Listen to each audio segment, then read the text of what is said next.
We're beginning Parshas VAETCHANAN, and the Alter Rebbe speaks here on a number of issues, but the particular mimer that we're talking about also discusses the idea of willpower, desire.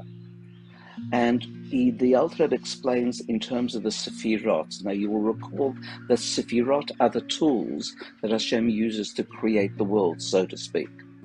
And therefore we speak about 10 such tools, beginning with Chochmah, going down Bina, Das, Chesed, Gevurah, Tiferes, Netzach, Yesod, and Malchus. But the premier tool is Chochmah. Now we also know that the human being is created in the image of God, and therefore we are able to look at ourselves and be able to have an analog of what the cosmos is. So what's Chochmah within us? Chochmah within us, not in this contemporary sense of meaning wisdom. Chochmah is the tool or the mechanism, and we've said this before, that allows the transition from subconsciousness to consciousness, bringing the thought into our head. That moment of a spark of inspiration where there's a transcendence of something which was potential and becomes actualized, the beginning of that particular idea. And then it moves through the process of development of the idea and then actualization of the idea, feelings that generate the activity that will then flow on, thought, speech, and behavior, etc. But this is an analog, as we said, of the higher worlds. So in the higher worlds, there's also the 10 Sefirot that constitute each of the worlds. But the Alter Rebbe tells us there's something even higher than mind, something that's even beyond that moment of consciousness that moves from subconsciousness, even higher than Chochmah, and that is Ratzon, will, desire. And he says there are two kinds of Ratzon. The first Ratzon is a Ratzon that is reasonable. I want something because it's reasonable to want that. Or I don't want that because it's reasonable to not want that. It's reasonable not to want sugar to a point where a person becomes diabetic. That's reasonable. Therefore, it flows from mind and is lower than mind. Rationality produces that will. I now want to desist from eating sugar. Or it may be that I want to make a profit in a business. Why? I want security, I want the capacity to be able to provide for my family, but they're rational reasons. So that wantingness, the way we use the word wantingness there, flows from rationale.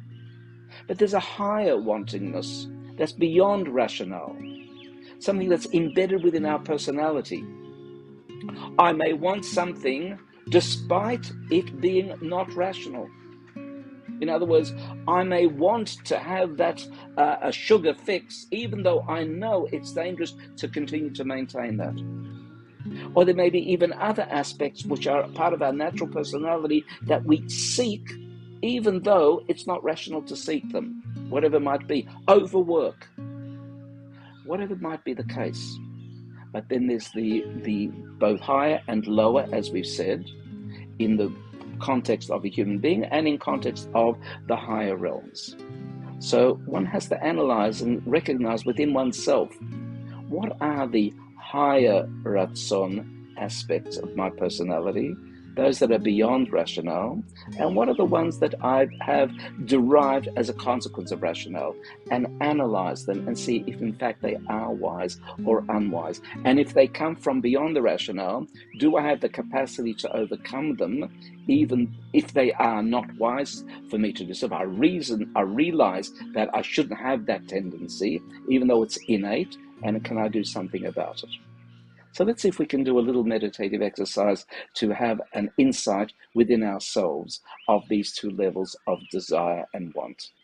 Gently close your eyes and just become aware of the sounds within the room, quiet sounds, maybe the air conditioning. It may be sounds from outside the room. It may be sounds from your body.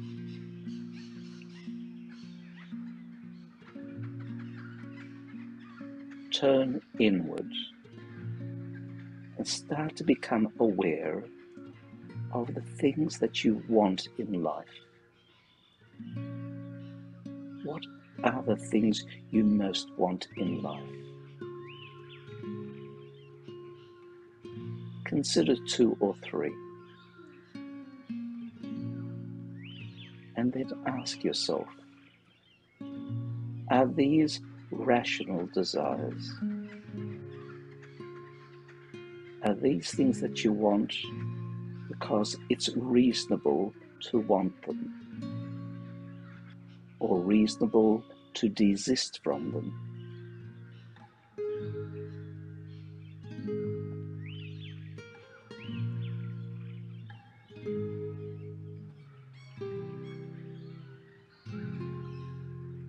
Now turn your attention to going deeper within and asking yourself, are there things you want that seem to be beyond rationale?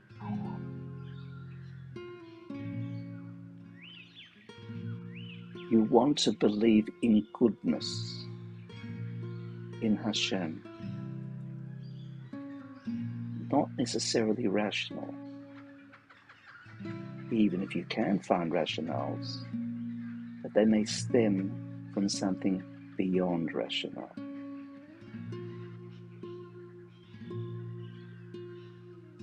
You want children. Why? You can give yourself rational reasons, but it will stem from something quite beyond, ultimately.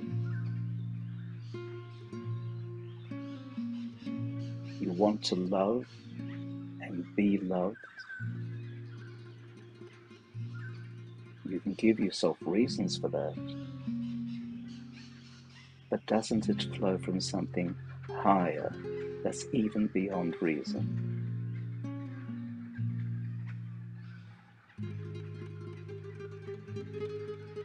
Always try to distinguish these two kinds of desires, of wantingness, and just recognize that in the higher realms, Hashem also, so to speak, anthropomorphically, has desires that are reasonable and therefore privy to us. And then there are ones which are beyond reason, and we cannot understand whatsoever.